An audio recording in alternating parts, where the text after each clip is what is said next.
Hi, whānau. So welcome to the webinar. So we have big mihi kia koe, Cliona. Awesome to have you join us. I'll give you a chance to introduce yourself and then we can start with some of our questions. Okay. Kia ora koutou, everyone. Thank you, Callie. Thank you, Toi Tangata, and thank you, everyone here today. I'm looking forward to telling you a bit about some work that we've been doing here in New Zealand, and as Callie says, really keen to have some talk and discussion. So if you have any questions, please do ask them as we go along. For those of you who don't know me, my name is Cliona Ni Mhurchu. Very difficult name anywhere in the world. I'm Irish originally, grew up in Ireland, but I have been living in New Zealand since 1998. I'm married to a Kiwi. I've got 2 Kiwi kids. I work at the University of Auckland, and my research is mostly in the area of population food and food policy, and particularly in areas like labelling, the cost of food, marketing of food to kids, and the composition of food, or what is in the food that we're eating. So today I'll be talking about some of the work that we've been doing on food labelling. Awesome, kia ora Cliona. And for those who just not aware who I am, so he uri ahau no te tai tokerau, ko maunga tani wha te maunga, ko tokerau te moana, ngā te kahu te iwi, ngā te tara te hapu, ko Callie Corrigan tapu ingoa. So my role at Toi Tangata is a National Program Manager, and I'm joining you live right now from Taipa in the far north. And also just letting you know, I'm currently at the Taipa area school, and the school bell is going to go probably in the next 1 to 2 minutes. Might get a bit noisy. Cool, Cliona. So, I mean, we're going to start some conversation first and foremost around the overall role of nutrition labelling, and then look forward to hearing more about the Starlight research. So, let's start with, what is the role of food labelling? Good question. Generally, food labels are there to tell all of us when we're shopping about what's in our food. So labels obviously have a lot of information on them, but if we think about nutrition labels specifically, because there's a lot of other information like best before dates and ingredients and so on, but nutrition labels, the idea behind putting that information on the package of foods that we buy is to help us make healthier choices if that's what we want to do. But the other thing that food labels do, which a lot of people that we don't think about so much, is that it actually encourages the food industry to make their foods healthier a lot of the time. So if a healthier product gets a better kind of label, a bit more stars or a tick, like the Heart Foundation tick, then what we know is that industry will work hard as well to make their products a little bit healthier, so that they will appeal more when they're on the shelf next to all of the other products.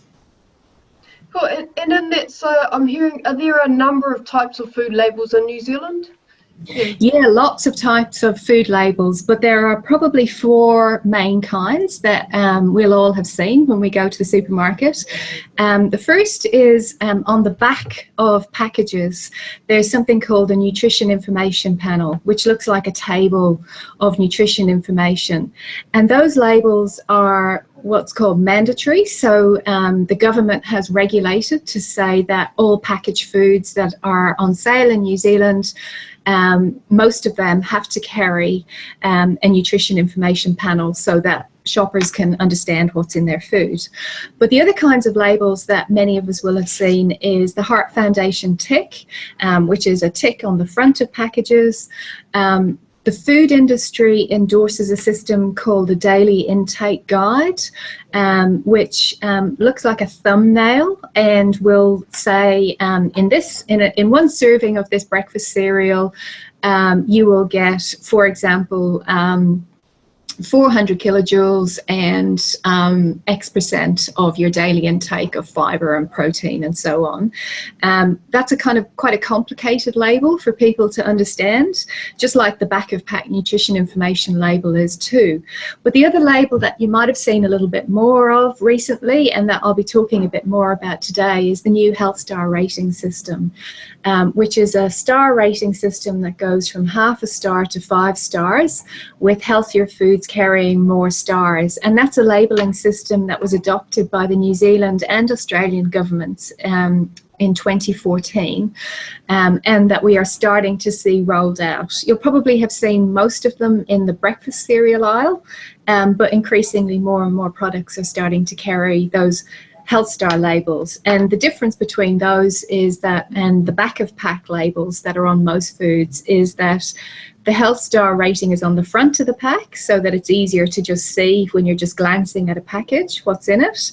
And it's what's called an interpretive label. So rather than just presenting the information like the back of pack label does, the health star rating helps us understand or interpret whether the product is healthy or not by the number of stars. So we're able to see that if a product has 5 stars, that's a healthier product than a product that has 2 stars, rather than actually having to look at the saturated fat and the sodium and so on. Yeah, that's in Cliona, I know online we've got about 24 whānau around the country from people in a whole range of roles, and there are some of us who will be here as kaimahi or within our communities, and there are others who have hats more on a population approach. But what you, just going back, you talked about the different types. Does a food company have to put these labels on? The only labels that a food company has to put on packaged foods are those back of pack nutrition information panels, the quite complicated ones that we know that lots of people really struggle to understand. Those are the ones that industry has to put on. Every other kind of label that I talked about, so the Heart Foundation tick, the Health Star rating, the Daily Intake Guide, they're all voluntary. So a food company can decide to put them on if they want to, but no, they don't have to, and that's why they're only seen on a select number of products. So the tick, which by the way the Heart Foundation has now decided to retire, so the tick is gradually going to be disappearing from the marketplace, but the Health Star rating is only on maybe about 10% of our products so far. The government really is encouraging industry to adopt the system, because the more it's adopted and the more widely it's available, the more use it's going to be. But at the end of the day, it is up to the manufacturers to decide whether they want to put it on their products or not. And is that one of the key issues as we're going to go in here about the research, that some of the things that we're trying to advocate to make some changes in?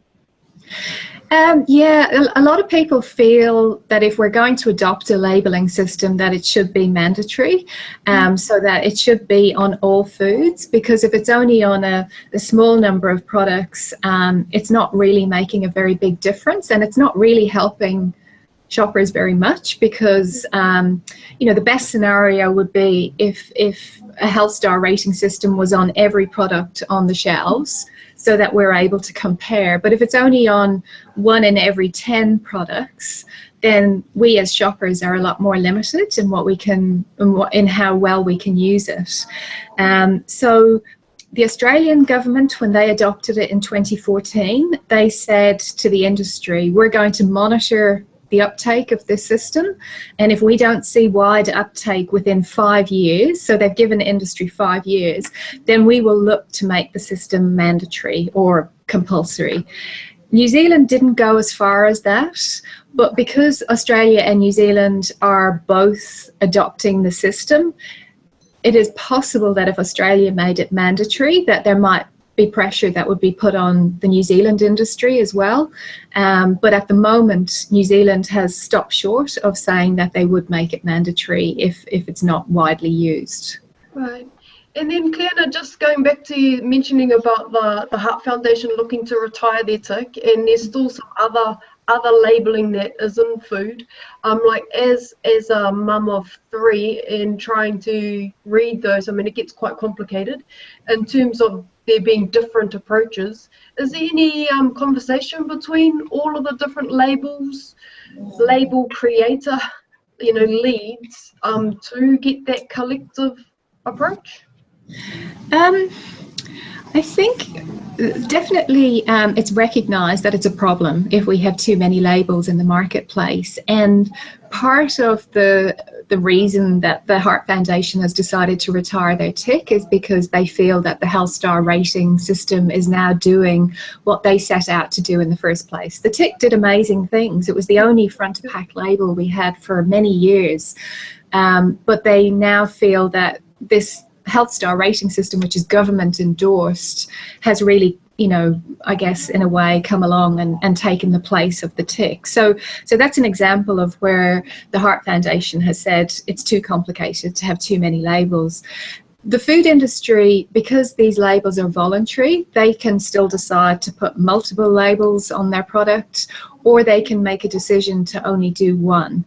I think what we would see is if we got wider uptake of the Health Star rating system, that some of those other labelling systems would drop out.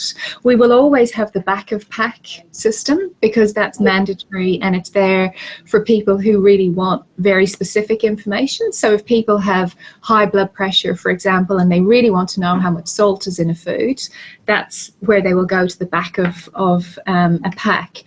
But I would hope that the food industry will also retire their daily intake guide as the Health Star rating system gets greater uptake and is rolled out. It's a really complicated system. We know that people don't understand it and use it very well. And as you say, it just makes it confusing having multiple systems on a pack. So the best scenario would be if we can just stick with the Health Star rating on the front and the nutrition information panel on the back.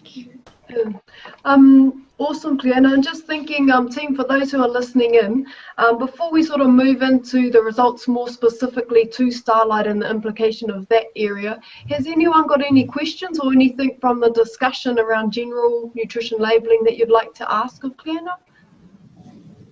I think all you need to do, if you have, is put up your hand, and there's also a space down below for question and answer.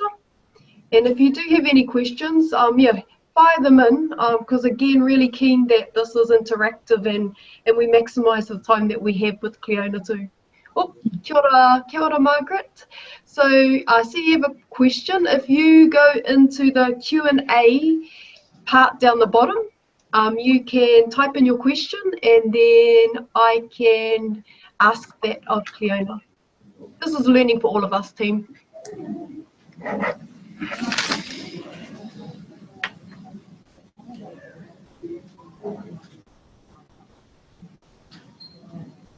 So people, if you do have a question, down the bottom there's a Q&A part. There we are.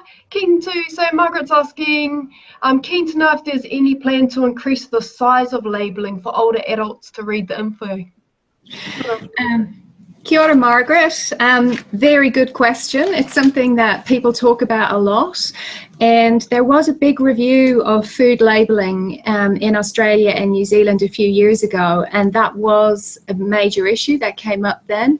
So my understanding is they're still looking at that and whether they will basically say that labels have to be at least a certain font size, because people definitely realise that it's quite difficult to read some of those labels. So hopefully we will see some movement on that, where the labels become a bit bigger and a bit easier to read.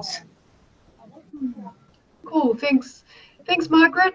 Cliona, just on that, is that, I know these aren't the questions I put on our paper, but so that sort of is an element of health literacy too within food labelling?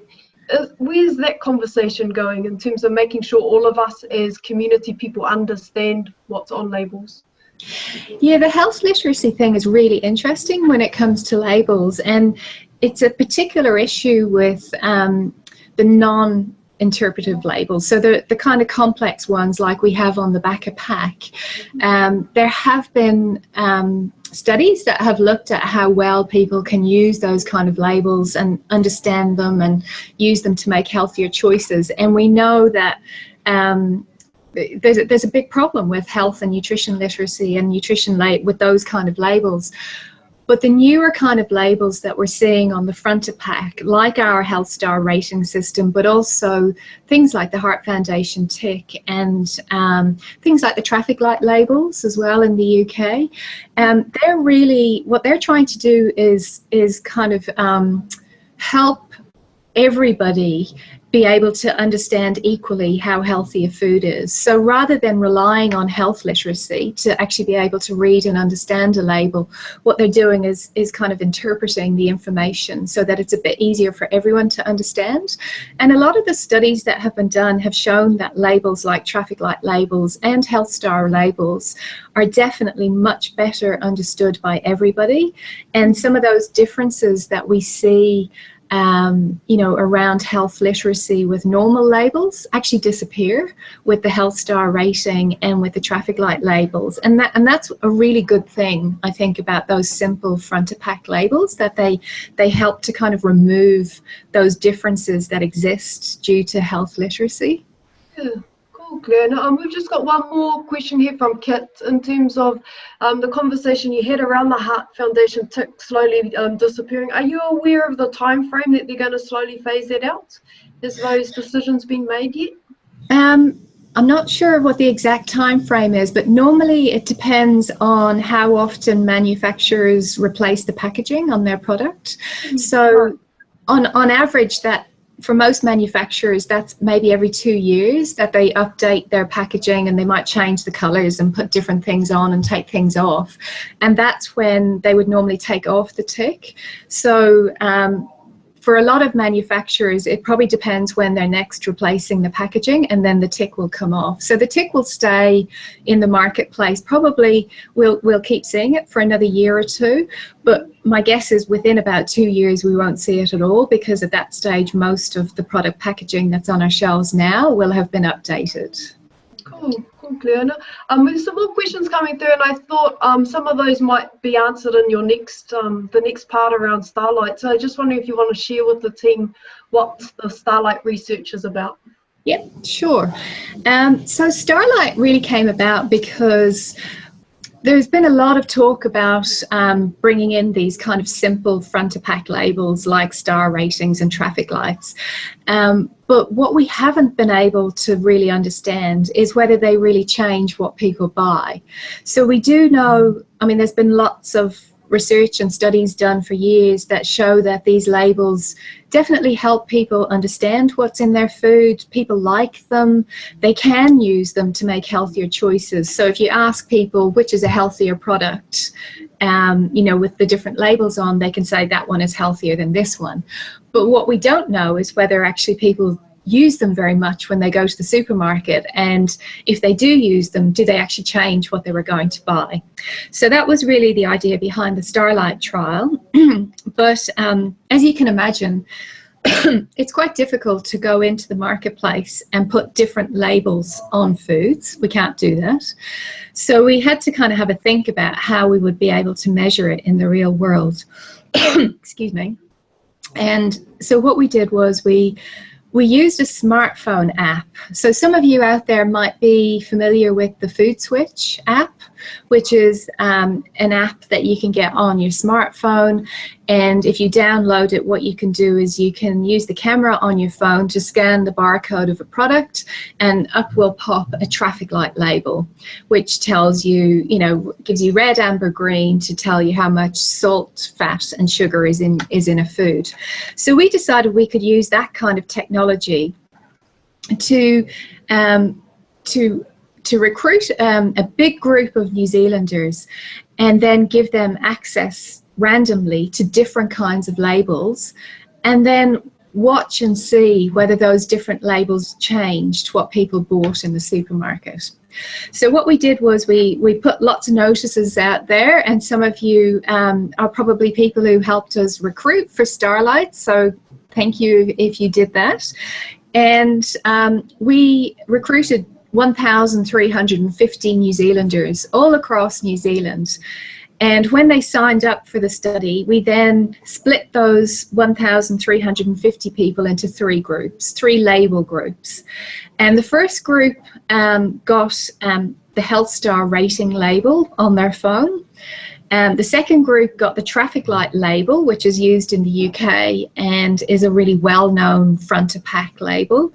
And then the third group was what we call a control group. And so that group got the nutrition information panel. So that back of pack label that I've talked about, that we know is a little bit complex, what we wanted to see was whether the people who got the traffic light labels and the health star labels, whether they were able to use those labels to make better, healthier choices compared to the back of pack nutrition information panel.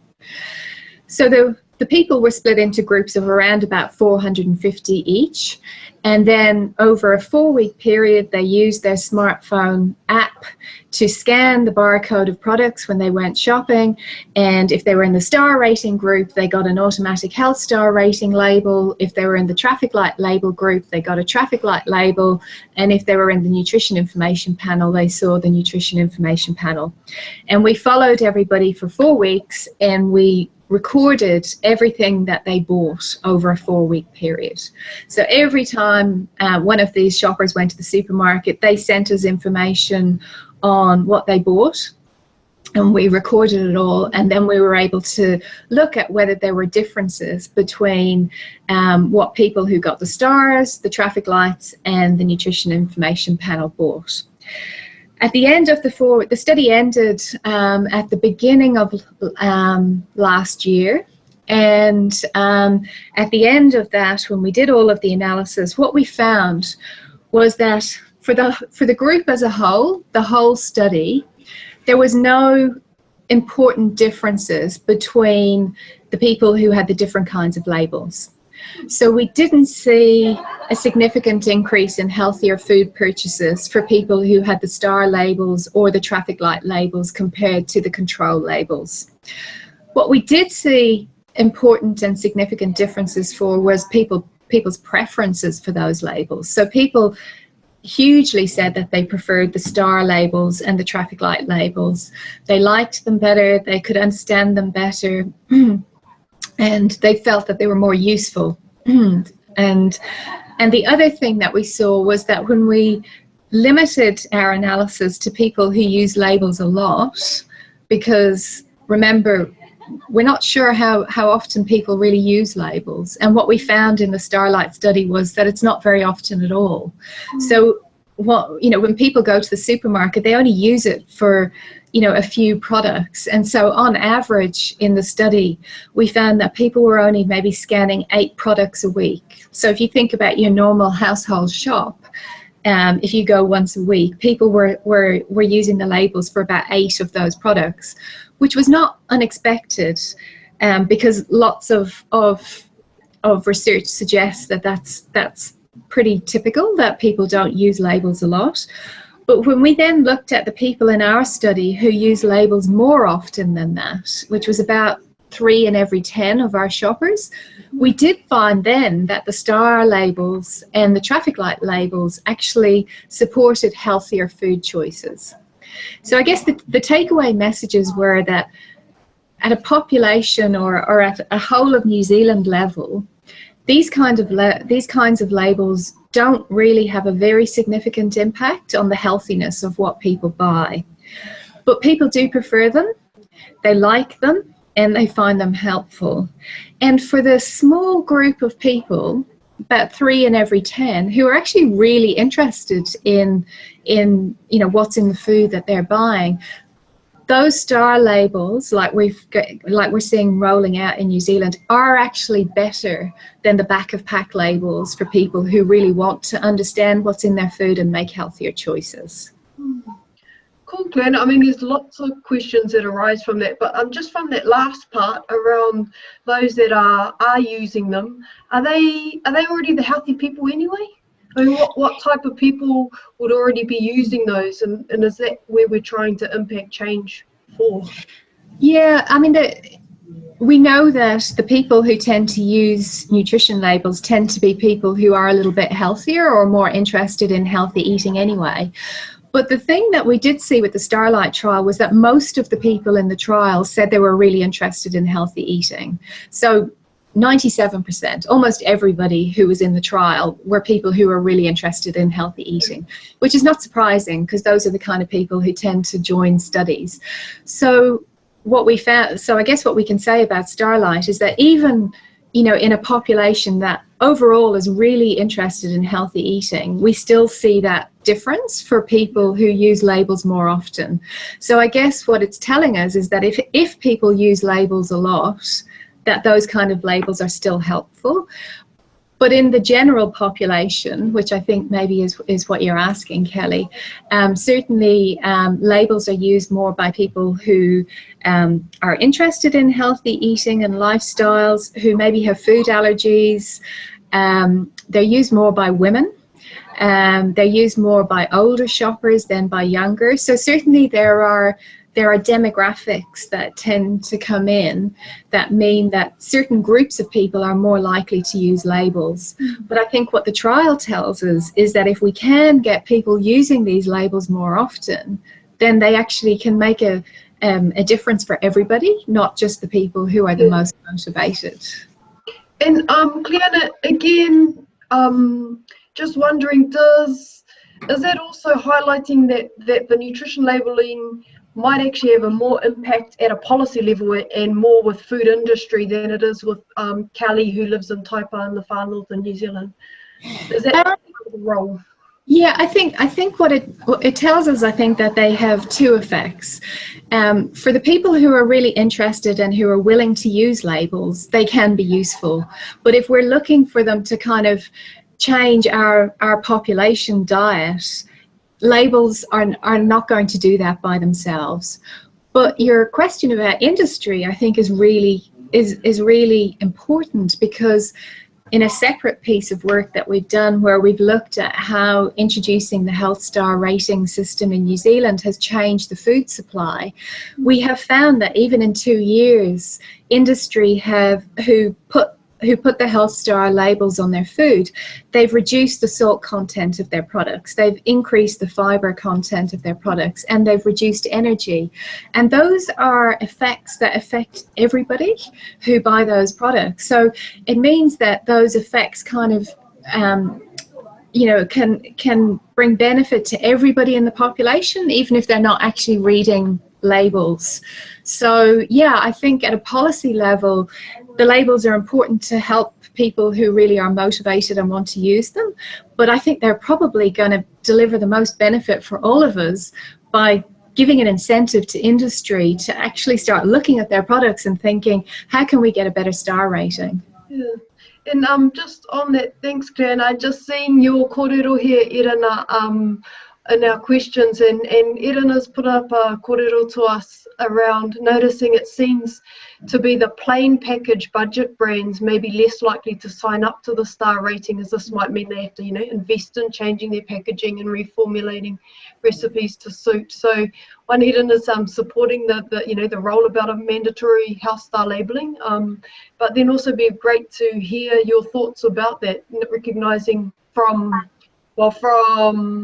different populations, that's the food, those budget brands are the food that they can access and afford. Yeah, Irina, that's a really important point, and it's something that a lot of people worry about with the system being voluntary, that it allows industry to pick and choose which products they put the star rating on, and a lot of people are concerned that it might be going more on those high-end niche products, the paleo cereals and that kind of thing, rather than the everyday items that most Kiwi families are buying. That said, I think one really positive thing is that both Foodstuffs and Progressive, who own Countdown, have committed to putting the star rating label on all of their own brand products, so the PAMs and the Budget and so on. And so whilst they may not be on all of their products yet, they have said that within 2 years they will be. So they're basically, again, waiting for when their packaging comes up for renewal, and they've said that as their packaging comes up for renewal, they will put it on all of those products. So those tend to be the budget brands, the retailer only ones. So hopefully that means that we shouldn't see that price discrepancy, but it is really important. I think that all of us are kind of watching for that, because that's where something like a labelling system, which is in theory, a policy that should be benefiting everyone equally, that's where it could fall down if it's actually just going on those more expensive niche products. Kia ora, Cliona. Okay, just see, Alison's put up a question connecting us back to Starlight around the cultural differences of our participants. Yep. Hi. Again, a really great question, and something that Callie and I and others have lived for a while. We really wanted to, within that 1,300 odd people, we really wanted to include large numbers of Maori and Pacifica. And so many of you who may have helped us recruit will be aware that we did put a lot of campaigns in place to try specifically to recruit Maori and Pacifica, especially through our Facebook campaigns, and going out directly through the networks. And we also closed off recruitment to New Zealand Europeans for quite a long time, because we found that we were recruiting them very rapidly and we didn't want them to swamp the whole sample. So we closed recruitment and then kept it open for about another 9 months for Maori and Pacifica. Despite that, we didn't achieve the targets that we wanted to. So we were hoping to get about, a third Maori, a third Pacifica, and a third New Zealand other. And what we ended up with was about 18% of our sample were Maori. So that's 243 Maori who were in the study and who contributed their data. And we had a smaller proportion who were Pacifica. From memory, it was about 7% who were Pacifica. So we didn't manage to achieve our targets there. But we did manage to recruit more Maori than we would if we had just, opened our recruitment to everyone equally. What we do know from some of the other studies that have been done around the star ratings is that for everybody, including Maori, and I think we've kind of alluded to this, that food choices are mainly influenced by price and specials, and they're only then followed by health quite far down the track. So I think we do have to be mindful that only a small number of shoppers make choices based on health or labels, that there are lots of other factors that we need to be considering in our, that are driving our New Zealand shoppers, Maori, Pacifica and others, to make their food choices. Kia ora, Cliona, and thanks, Alison, for that question. I mean, I think what we're also learning is, for our role as Toi Tangata, supporting research projects like Starlight, which is part of a wider program of research called Diet, whoops, sorry team, you can hear all the kids now coming down the corridor. But I mean, there's some learning too about how we resource support, and maybe our methods need to adapt and change to engage more Māori into these types of research. Cliona, just wondering if you want to share any more thoughts around, so we've done Starlight, and there is these results that have come out. What next? What happens with these research projects and these types of findings? Yeah, well, I think that's the stage we're at the moment. So we've published it in a journal. We've done the typical thing, but actually what we're really thinking about now is what do these findings mean for New Zealand? And I think, if I was to summarize what Starlight means and therefore think about the next steps, I think it shows us that nutrition labels are limited as a tool to change diets. So all of us need to be thinking and advocating for things that are likely to have bigger effects. And some of those things are things that, lots of organizations like the World Health Organization are recommending, things like reducing our kids' exposure to junk food marketing, trying to have healthy food in schools and making sure that schools have healthy food policies. These are the kinds of things that nutrition labels can help support, but there's no way they're a silver bullet. I think next steps for all of us are to be really pushing harder for our government to be doing more in those areas, because they're investing a lot in the health star rating system. And I think there's a risk that they'll say that's what we're doing with food and nutrition, whereas I think we still need to be pushing to say, but it's just one tool in the toolbox, and it's not going to really make a big difference by itself. So can we also please be looking at how can we make our schools healthier? How can we make our hospitals healthier? How can we protect our kids from the power of the food industry and the marketing that they're doing, trying to get our kids to eat and drink the foods that we know are not good? Ai, kia ora, Cliona. And then, so when I hear that, again, I'm going to put my kaimahi hat. I work in a provider, and I'm the one now connecting to whānau in communities around the country. Do I still invest any energy into communicating about health star ratings? I think, you know, if we go back to what we know about them, which is that they can be really useful if people use them a lot. And so I think, yes, if we can support people to use them as a tool to make healthier choices when they're shopping, then yes, I think that's a good thing. And remember that we know that it's also motivating industry to change our food supply and make it healthier. So, and the more of us who are telling industry we want these star ratings on our food, the healthier I think we're all going to be. So I think for those two reasons, yeah, I think we should be supporting the star rating system. But I think the other thing is that the star rating system can also help support other things. So we have talked about you know, maybe having healthier food in schools, and the Ministry of Health is at the moment trying to implement a new healthy food policy in DHBs and hospitals, and they've used the Health Star rating system as to give caterers some guidance around what packaged foods are healthier. So they've said, actually, you know, hospitals should only be selling packaged foods that have 3.5 stars or more.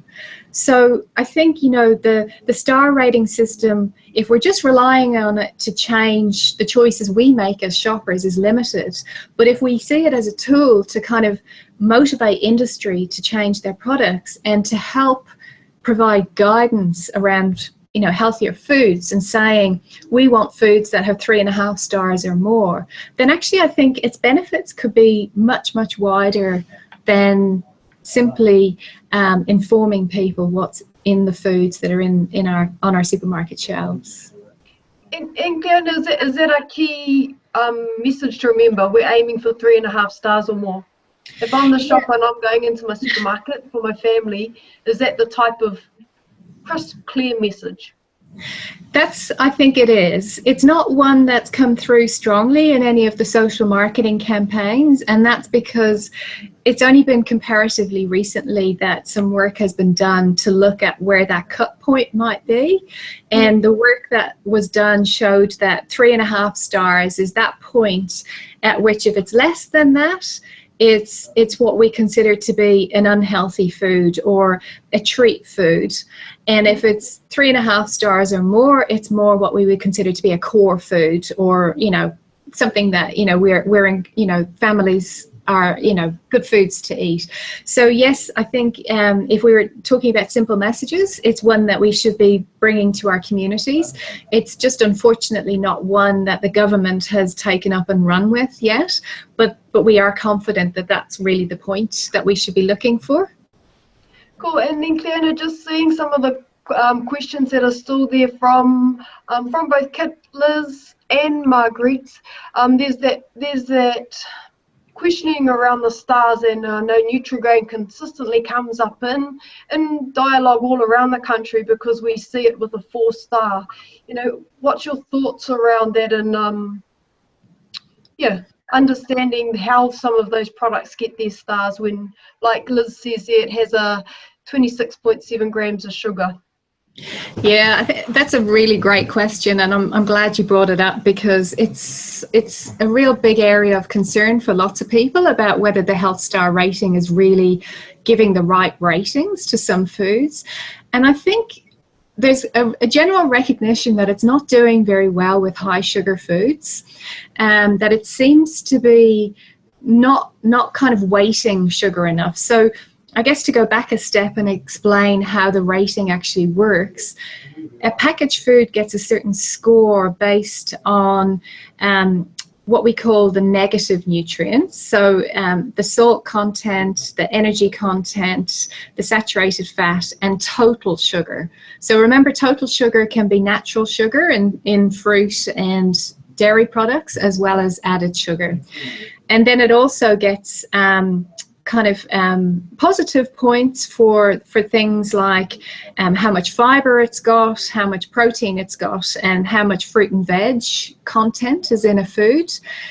And so products like Nutri-Grain, even though they're very high in sugar, seem to be able to get a good star rating of 4 stars because their fiber content is high and their protein content is high.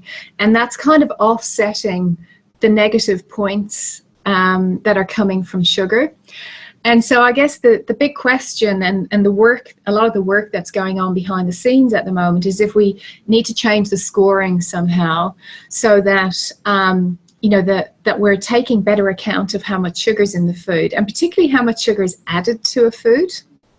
So I think where it's falling down a little bit at the moment is that it's giving the same weighting to sugar that might be naturally present in dairy products and fruit products, so canned fruit and veggies or fruit juice or so on, as it is to something like the sugar that's in Nutri-Grain, which is added, like, as if we had added it from the sugar bowl.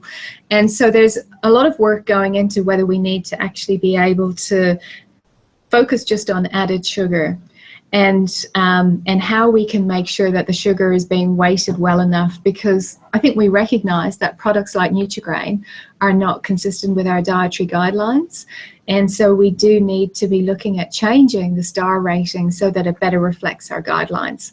And there will be a consultation later this year where the government is going to announce and say, we would like some feedback on the star rating system and what you think of it, and if you have any concerns. And that's an opportunity for all of us as individuals and community leaders to feed into that and give those examples of things like Nutri-Grain. But if there are other products as well that we feel, are getting odd star ratings, because if the government don't hear that we are concerned, there's not much of an incentive for them to do the work to change the system. So the more that input that we can have into those kind of processes, the better it's going to be for us and our kids and our communities. Kia ora, Cliona. I'm just thinking, sort of following on that, I know, whānau, we've been on for about 46 minutes, and there'll be some people who will be better connecting to other work. But as I sit here, whether I'm sitting here as a kaimahi in my community or working in my community at grassroots level, or whether I'm sitting here with my hat in a district health board, or whether there are some people in here within national organisations, what would you like us to do? Like, as Cliona, who is a tino champion in this space, what are the steps you would like us, team, there's people outside there, what would you like us to be doing to move to make some change from this knowledge?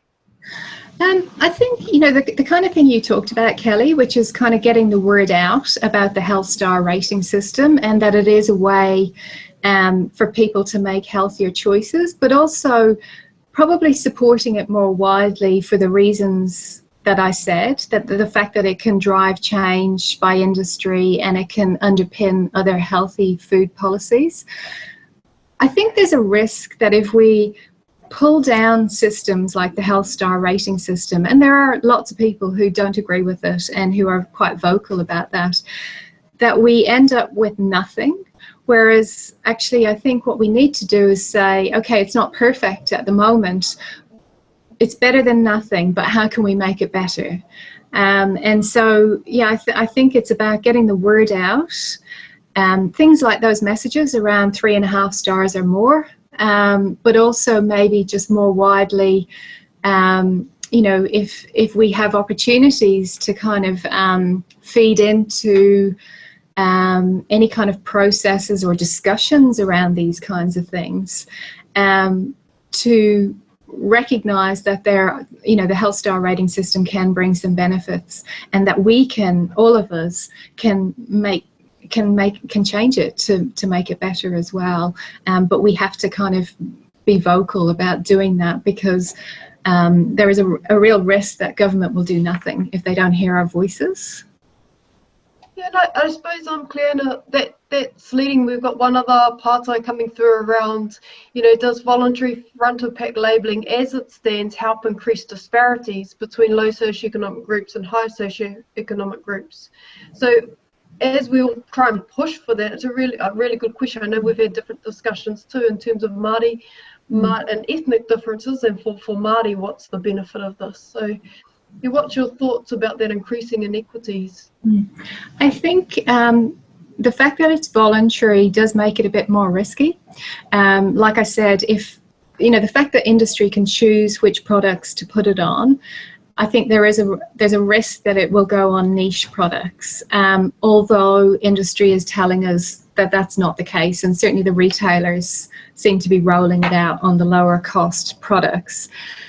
I think a mandatory system would be better, but I think our government is not prepared to go there without giving industry a chance to actually adopt it voluntarily. At the moment, it's only on about 10% of products in New Zealand. I think, for all of us, and to reduce that risk of inequity, it needs to be on a lot more. It needs to be on, in an ideal world, it needs to be on 100% of our products, but certainly on at least half.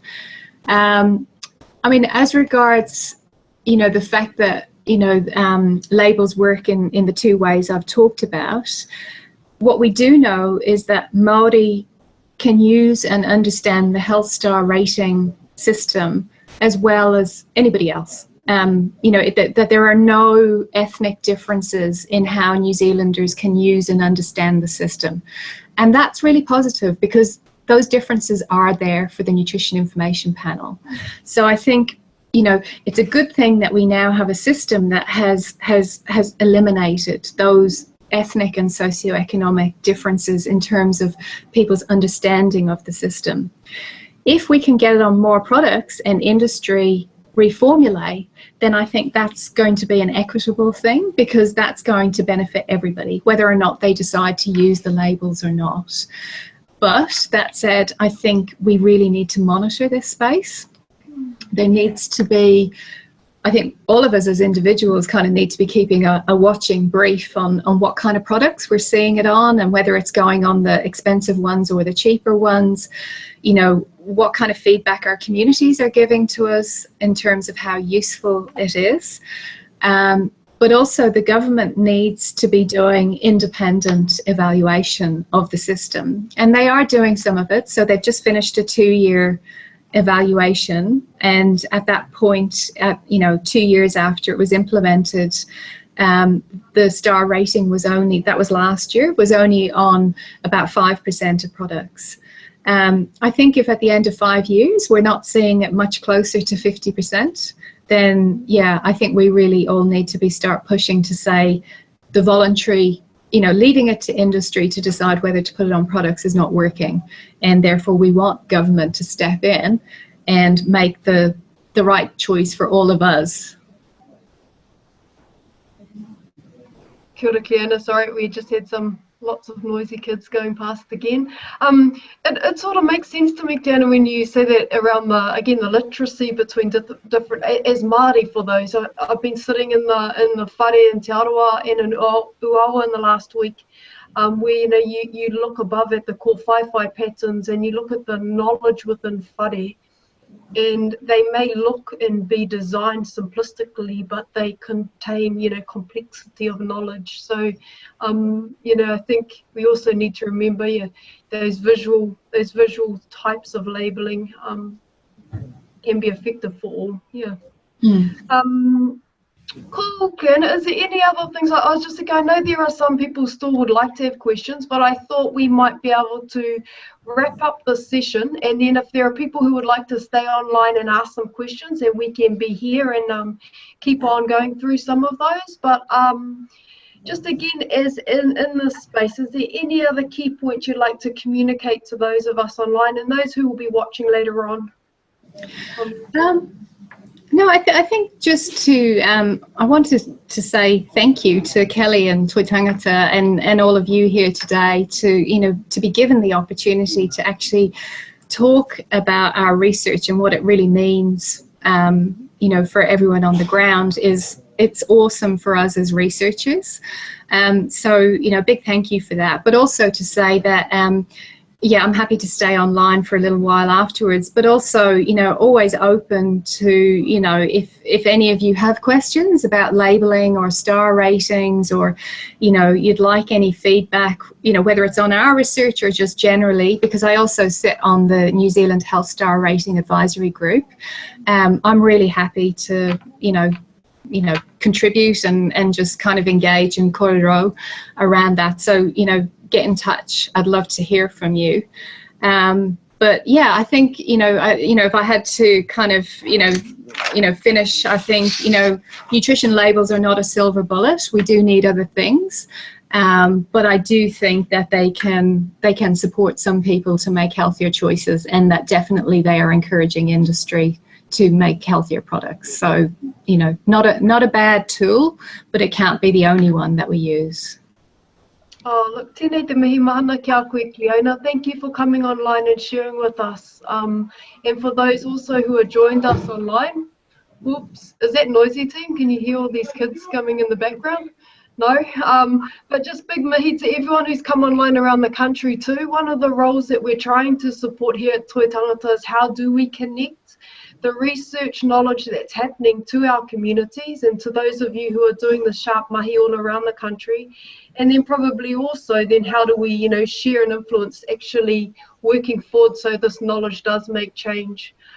So looking forward to if you have any other if there's any other ideas you have to support us here at Toi Tangata to have these dialogue and conversations. One of our ultimate goals, of course, is how does this research impact Māori? But there's still some work that we have, which we have been doing with Cliona to see, how do we make this space, I suppose, more effective. But just big mihi to everyone, and thank you for joining us. If anyone wants to stay online, we're welcome to take questions, and otherwise, tēnei te mihi mahana ki a koutou. Kia ora. Kia ora.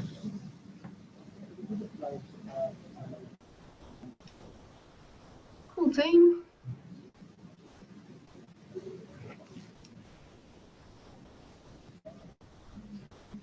Is there any there, Cliona, the question from Marguerite around, there was around the lower salt content being seen on the front of pack labelling, and is this a result of any research?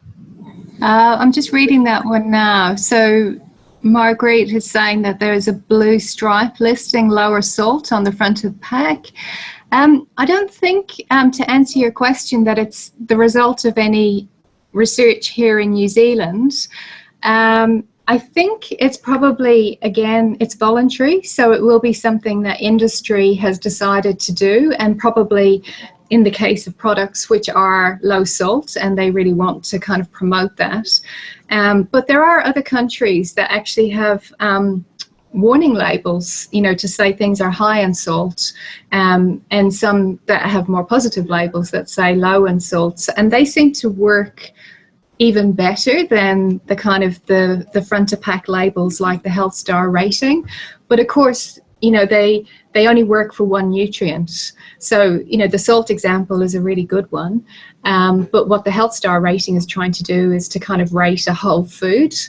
For people who are specifically interested in salt, those kinds of, I guess, taglines or, claims are probably more useful. But if we wanted to do it for sugar as well, and for energy and for other things, it would get really quite complicated. So we would probably have to decide if there was just one nutrient that we wanted to highlight in that way with claims. Kia ora, Cliona, that's awesome. I'm just seeing Liz has asked a question, will we have this webinar online? So yes, we will be putting this onto the Toi Tangata YouTube page, and we'll be communicating out. And I just remembered also, we'll be sending out to the participants who have registered our evaluation as well. Bye. And I just wanted to say thank you to Jan for the little bit of Irish that you've put in there. Really appreciate that. Kia ora. That's cool. Edith, once evaluations are completed and changes are identified, is there a risk that once evaluations are completed and changes are identified that there will be resistance from industry to have to start back at square one or waiting for label cycle to change? That's a good point. I think probably a lot of the product reformulation happens when industry decide to just put the label on in the first place. So yes, I guess there is a bit of a risk that, that there isn't a continuous kind of, movement towards healthier products. But that said, I think as competitor products start getting better star ratings, that might motivate industry to kind of keep reformulating their products. So if their competitor on the breakfast cereal shelf next to them all of a sudden gets half a star more, they might then say, actually, we could obviously do something because if they can do it, we can do it. But also we don't want them getting more sales because, their star rating makes it look like it's a better product. Yeah, that's awesome. Lots to think about, isn't there, Cliona? But just definitely seeing it as it's a multi-layered. Just seeing the place and space of food labeling in the bigger scheme of things. Yeah, and I think that hopefully that point came across, that it is just one thing that we can do, and it definitely shouldn't be the only thing. It can support things, but it means that we definitely shouldn't lose sight of some of those other things we know are really important, like making sure that we have healthy foods in our schools, and that our kids aren't being exposed all the time to unhealthy food marketing. So let's keep those on the agenda as well, but maybe use the labelling as kind of a support tool for the other policies. Yeah. Awesome, Cliona. Thank you very much. I think we've answered all the ones there, all the different questions, and awesome kōrero. Yeah, awesome. And thank you. Honestly, thanks, Kelly. Thanks, Toi Tangata. I've really enjoyed this. It's really nice for me to be able to kind of talk in plain English about my research. So I really appreciate the opportunity. Cool, kia ora. And again, those who are still online, we will have this up on live on our website and our YouTube channel. Ngā mihi kia koutou. Kia ora. Have an awesome day, team. Kia ora.